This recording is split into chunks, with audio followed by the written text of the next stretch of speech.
both myself and all the firms that I've used use capital asset pricing model or CAPM as a primary method to come up with a weighted average cost of capital.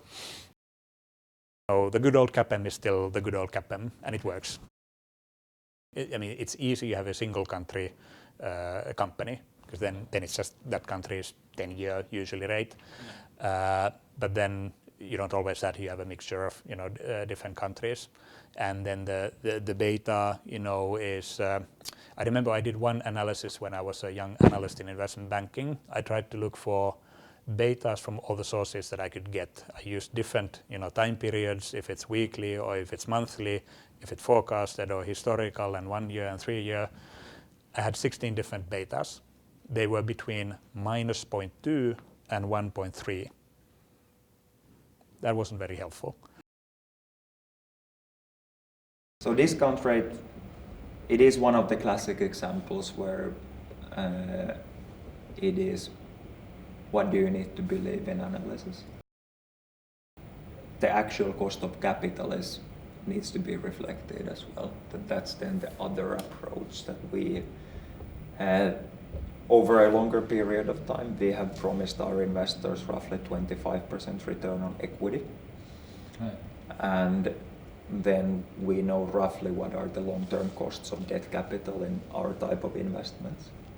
And then looking at the capital structure in question, keeping in mind the cost of equity, cost of debt, you get a view. I like the modern for all valuation theory and valuation textbooks, and also for the databases where he had estimated the different rates investment. So, but we have some kind of or some amount of benchmark data ourselves from different cases. We of course use that as well. Yeah, depending on the situation, we might get some indication from the company, but most of the times we always derive that by ourselves as well, using the peer group data, peer group beta levels, peer group capital ratios, and all the market data in terms of risk-free rate and all the other things in feeding to CAPM model. So we basically use CAPM model to build the weighted average cost of capital. And